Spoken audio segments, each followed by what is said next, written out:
visionne de courtes vidéos sur nos téléphones sans arrêt, mais sommes-nous encore capables de profiter pleinement d'un film au cinéma ou faut-il aussi peser sur la touche accélérée? Avec Jacinthe Evarel, Maude Goyer, Catherine Beauchamp et PL Cloutier, c'est parti pour 30 minutes de débat.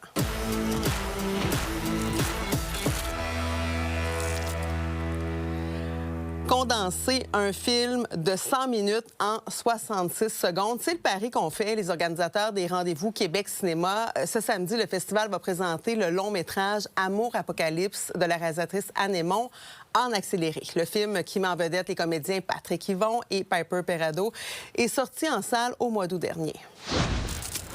Ça va bien. C'est pas...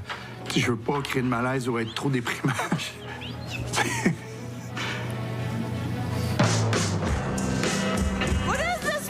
Qu'est-ce qu'elle fait ici, au juste? Ce qu'on vient d'entendre, c'est la version originale de la bande-annonce à la vitesse normale. Mais les spectateurs qui vont assister à la projection vont plutôt l'écouter à la vitesse 1.5, comme ceci.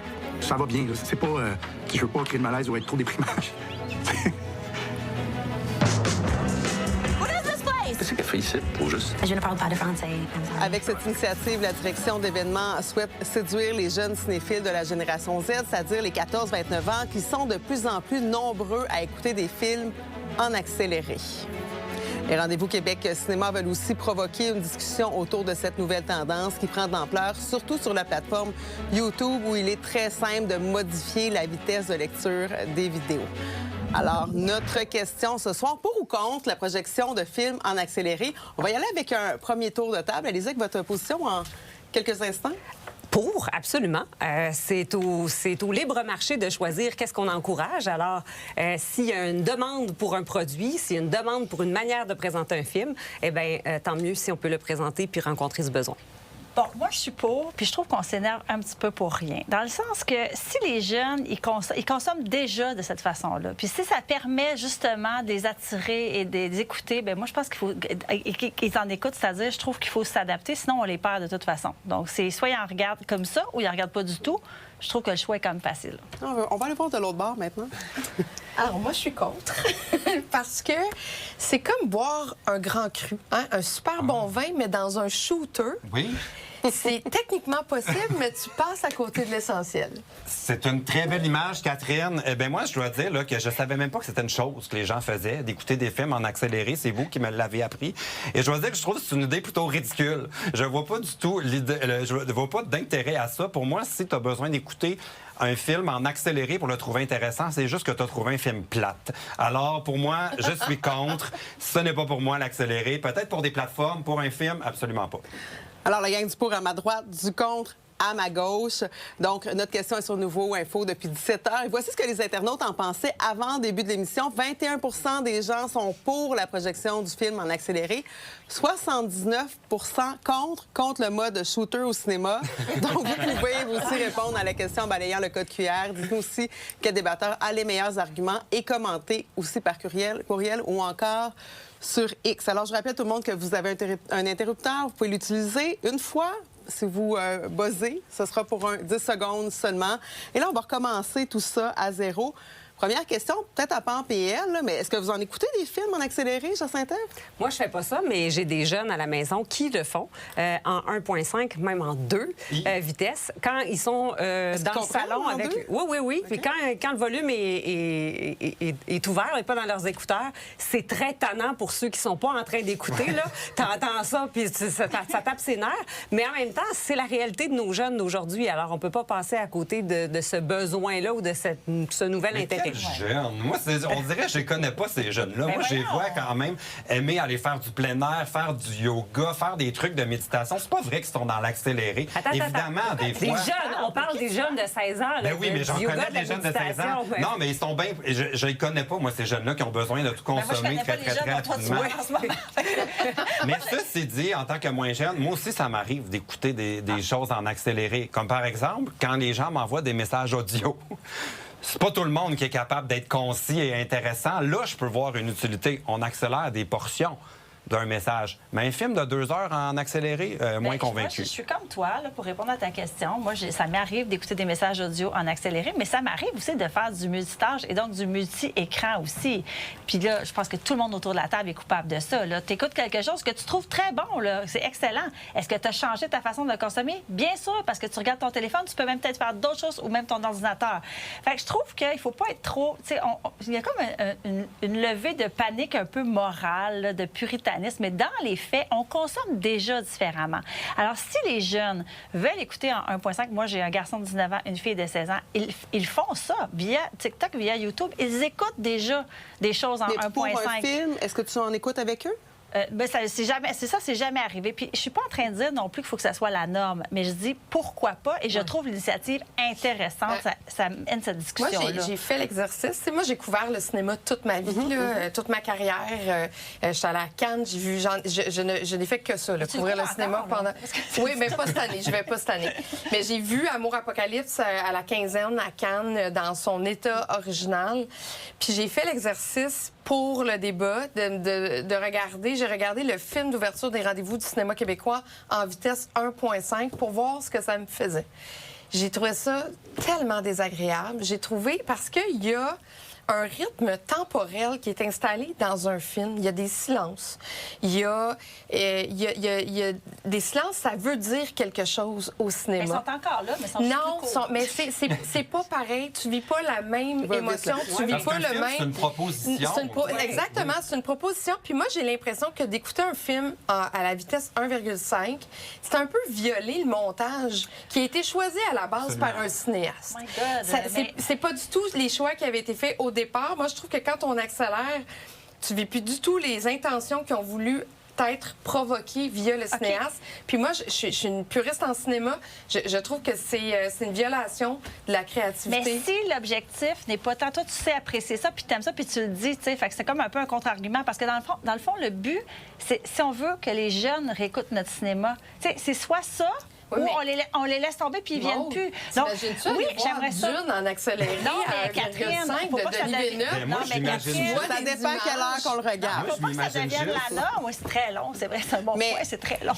Mais en même temps, Maude, si tu dis on veut intéresser les plus jeunes à notre cinéma, entre autres à notre cinéma québécois, maintenant, si on l'écoute, on le regarde en accéléré, est-ce qu'on perd pas l'essence même? Mais est-ce que ça va leur donner le goût de voir d'autres films de ce réalisateur-là? Est-ce qu'on va leur avoir permis de découvrir un réalisateur? Le film de ce réalisateur-là, c'est l'ont écouté en accéléré. C'est comme si tu l'écoutes en noir et blanc, mais c'est un 4K IMAX. J'ai fait une recherche et j'ai pas trouvé aucune étude qui dise que parce que tu l'écoutes en accéléré, tu perds le ressenti, que ça altère. C'est bien trop récent. Mais non, Catherine, parce que... Elle connaissait même pas ça. Mais je connaissais pas ça, puis je voudrais jamais vivre ça. Déjà, j'écoute des films avec du monde qui... Qu'est-ce qu'elle a dit, là? Qui sont... Imagines-tu à une vitesse et demie, ils suivent rien, comprennent pas le scénario. Qu'est-ce qu'elle vient de dire? Je sais pas, ça allait tellement vite.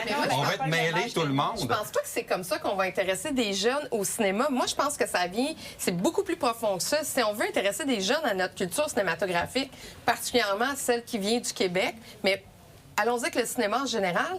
Moi, je pense qu'il faut que les jeunes voient des films jeunes dans leur état, leur état de base. Mais ça arrive pas, puis je pense que c'est comme ça qu'on développe le goût pour le cinéma. C'est pas en regardant un film à 1.5 puis qu'on passe à côté de la proposition. Mais l'idée, c'est d'offrir cette option-là. Ça veut pas dire qu'on écoute le film en accéléré ou on l'écoute pas. Ça veut dire qu'on peut l'écouter dans sa version originale ou l'écouter en accéléré ou pas l'écouter. Mais si ça permet d'attirer plus de téléspectateurs ou plus de cinéphiles sur une projection parce que la personne est attirée par ça, la projection en accéléré, bien peut-être qu'on augmenterait le bassin aussi de cinéphiles intéressés. Pour accélérer le cinéma, là, coupez donc les annonces avant les films. Ça va être un vrai gain de temps. Là, on va se sauver un 20 minutes tout le monde. Puis tant pis pour ceux qui arrivent en retard. Mais ça sauverait du temps puis on manquerait pas de film. Juste une petite statistique, là, il y a déjà 50 des 18-34 ans qui écoute du contenu en accéléré. Oui. Ça, à un moment donné, non, mais l'habitude est déjà là. Parce que nous, on parle comme comme vieilles personnes. Là. Mais là, on parle des jeunes.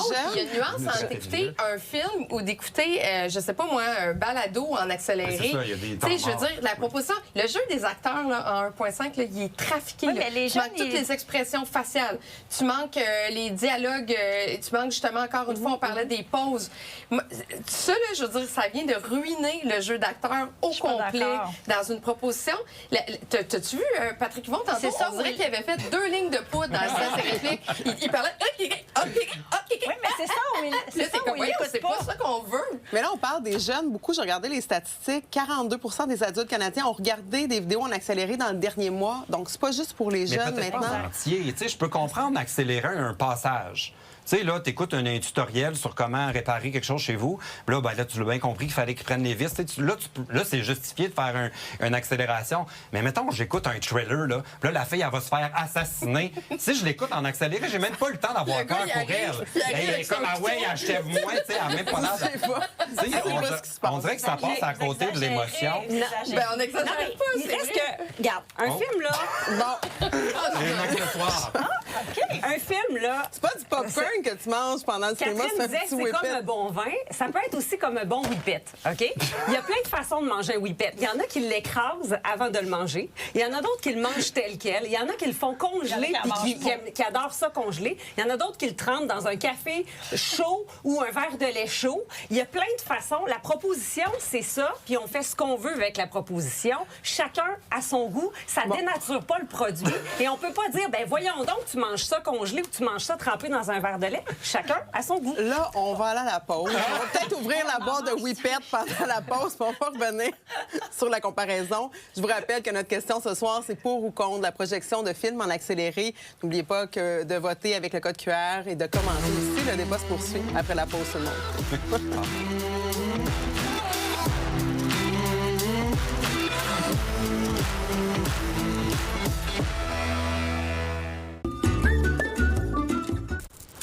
Alors, pour ou contre la projection de films en accéléré, vous avez jusqu'à la fin de l'émission pour répondre à la question et vous commander sur courriel, sur X ou Blue Sky. On veut vous lire en fin d'émission. Alors, là, j'ai envie de me tourner tout de suite vers Catherine. Quand on compare le 7e art à une boîte de whippets, est-ce que ça te fait mal au cœur un petit Absolument. peu, là? Parce que des whippets, c'est fait sur une chaîne de montage. Puis moi, je pense que le cinéma, c'est quelque chose d'unique. Chaque film est unique. Puis il y a vraiment des intentions de cinéaste. C'est sûr qu'il y a des films qui sont moins bons que d'autres. Il y a des films qui sont plus commerciaux. Mais moi, il y a tellement de travail derrière Il y a un rien film. de laissé au hasard. Ça prend des années. Ici, au Québec, là, un cinéaste, là, ça prend des années faire un film, d'avoir le financement, d'être capable de le tourner, de le mettre en marché. On parle d'à peu près un espace de 4 ans. C'est vraiment beaucoup de travail, de patience. Moi, être cinéaste, de savoir qu'on regarde mon film en accéléré, je serais outrée. Il y a d'ailleurs un des cinéastes, François Delisle, qui a retiré son film de la programmation des rendez-vous du cinéma québécois parce que lui était contre ce genre de proposition. Tout ce que tu dis, Catherine, là, moi, je respecte ça. Puis je sais que tu fais ta carrière là-dessus sur le cinéma. Fait que moi, moi, j'adore le cinéma et je respecte le cinéma énormément. Puis je pense pas que ça doit être une norme.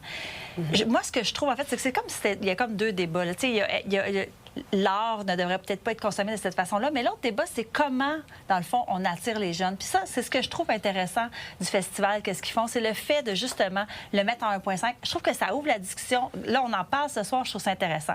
Puis il faut pas oublier qu'on consomme tous nos produits culturels de différentes façons, puis ça a toujours évolué. Quand le doublage est arrivé, là, les réalisateurs étaient scandalisés, les acteurs étaient scandalisés. Ça ne se faisait pas, c'était épouvantable, on dénaturait le produit.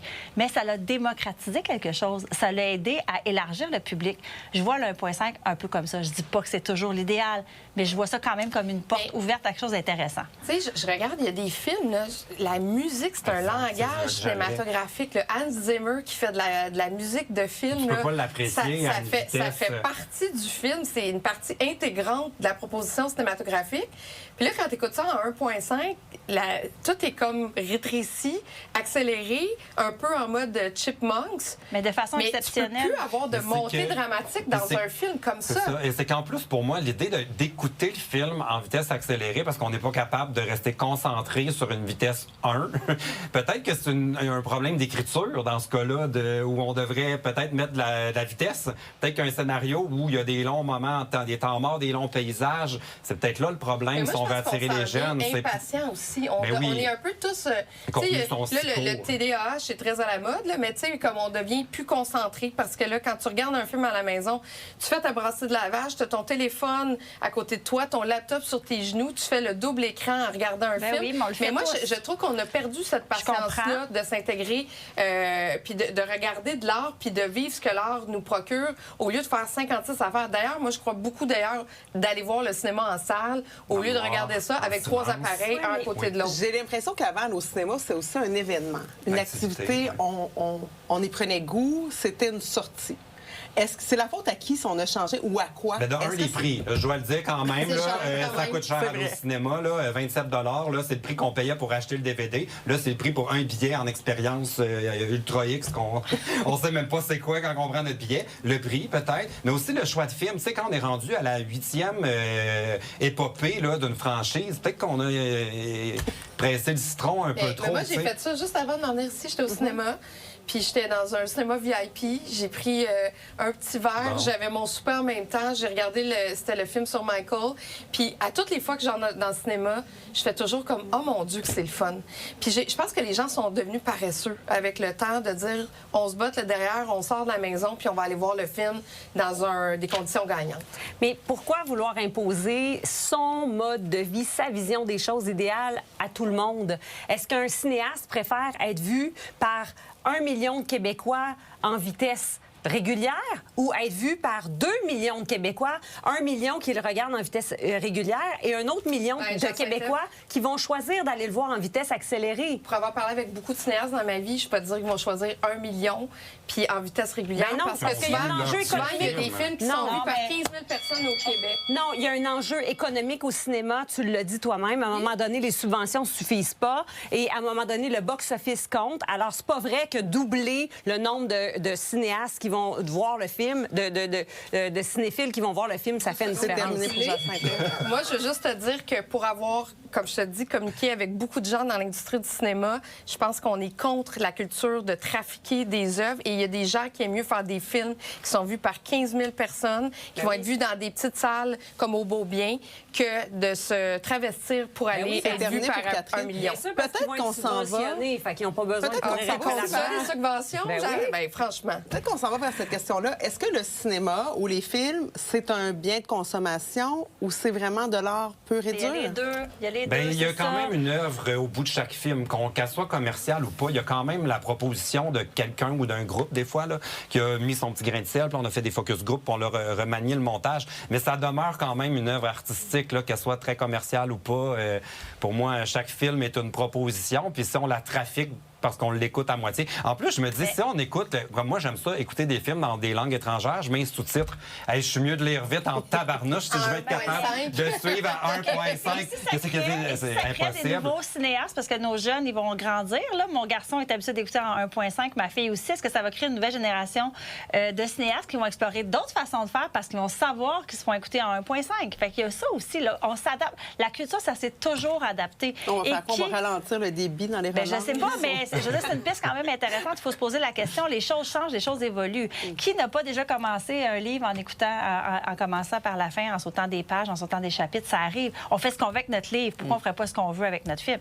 Mais il y a des films quand même, moi j'aurais aimé ça les voir en accéléré, là, je fais pas de mensonge. Voilà. Les 2 derniers Avatar, on va tout se le dire, c'était beaucoup trop long, c'est 2 fois le même film. Voilà. Wicked, la même affaire, j'aurais pris ça en 3 fois à la vitesse. Alors je vous donne ces points-là, les filles, mais pour tous les autres filmes, moi j'ai besoin de voir la vitesse normale. C'est comment tu veux apprécier un film comme Interstellar quand tu l'as écouté en vitesse accélérée, qu'il faut que ça s'installe. The Irishman. Le Seigneur des Anneaux, c'est interminable en version rallongée, mais c'est ça qui est bon, t'es complètement dans l'immersion. Quand tu regardes ça, tu peux pas vivre ça en vitesse accélérée. Peut-être le premier, mais les autres, peut-être un petit peu plus vite. On est tous d'accord. Vos propos font réagir. On va aller voir des commentaires du public. Mathieu qui nous écrit « Je ne comprends pas pourquoi on voudrait regarder un film en accéléré, surtout si on finit par gagner une vingtaine de minutes au bout du compte. Finalement, est-ce que ça vaut vraiment la peine de le voir en accéléré? » Donc après la pause, on ira d'autres commentaires. On verra aussi si l'aiguille a bougé. On s'arrête quelques minutes, tout le monde.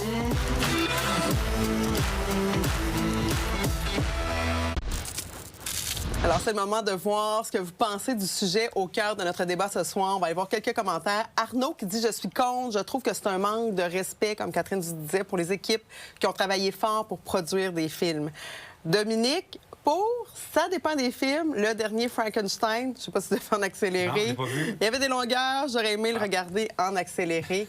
Et finalement, Myriam qui dit elle aussi contre. Il faut arrêter de courir comme des fous. Prendre le temps de vivre en écoutant un film à la bonne vitesse. Hein? Peut-être relax, avec un petit popcorn, en profiter. Un petit whippet. Ou un petit whippet. C'est selon. Donc, peut-être une dernière question. si on dit qu'on va de l'avant avec les films en accéléré, qu'est-ce que ça va avoir comme impact? Est-ce qu'on ouvre le public ou au contraire, on le rend un peu plus paresseux? Bien, je pense que le public à qui ça s'adresse, c'est comme si on répondait à leurs besoins parce qu'ils le font déjà. Fait que moi, j'ai l'impression que l'accéléré, oui, ça dérange, mais ça répond à un besoin, à une nouvelle façon de consommer. Ça élargit définitivement le public, tout comme on offre une version originale en anglais, une version traduite en français. Eh bien là, on aurait une version à rythme régulier et une version en 1.5. Donc, c'est pas de remplacer la version originale, c'est d'ajouter à l'offre. Cette distinction-là est importante. Moi, je pense que c'est d'abrutir le monde, puis c'est bien le fun de gagner du temps, mais tu perds l'essentiel du film. Et on le voit déjà, surtout à la télévision, je trouve le rythme est rendu tellement accéléré. Une série comme The Pitt, c'est quasiment comme scroller des personnages sur TikTok où il y a les intrigues vont très rapidement. Fait que même sans changer la vitesse est déjà plus accélérée qu'elle était. Si on imagine les débatteurs en accéléré, là, ça, ben là, on peut pas ça. Peut-être qu'on se fait écouter en accéléré, puis on ne sait pas. Hein? Deux débats la demi-heure. Catherine, en 30 secondes, toi, c'est ton métier là, de critiquer, de regarder des films. Est-ce que tu pourrais le faire en accéléré pour en voir plus par une contrainte de temps? Non, je ne ferai pas ça. Je l'ai fait pour l'exercice pour aujourd'hui, mais je ne ferai jamais ça. Parce que je trouve que ça fait pas une vraie critique ou c'est pas d'avoir les vraies impressions sur un film. C'est sûr que là, si ma chroniqueuse culturelle écoute ça en accéléré, je sais pas. J'ai mieux dire que je l'ai pas vu. Fabien, un petit peu la chronique à la fin de tout ça. Oui. Alors, on va aller voir maintenant si vous avez influencé ce soir l'opinion des téléspectateurs. Avant le débat, 21 disaient être pour la projection d'un film en accéléré, 79 contre. On termine la soirée avec 50 qui sont contre. Il y a peut-être des gens qui vont le tester, sait-on jamais. Et la débatteuse ce soir, gagnante du débat, Jacinthe Ève. Ah, mais oui, L'effet Whippet, bien entendu, qui remporte ce débat. Alors voilà, c'est tout pour ce soir. Merci beaucoup d'avoir été là. Merci de nous avoir écoutés à la vitesse normale aussi à vous à la maison. Et Michel sera de retour en santé lundi.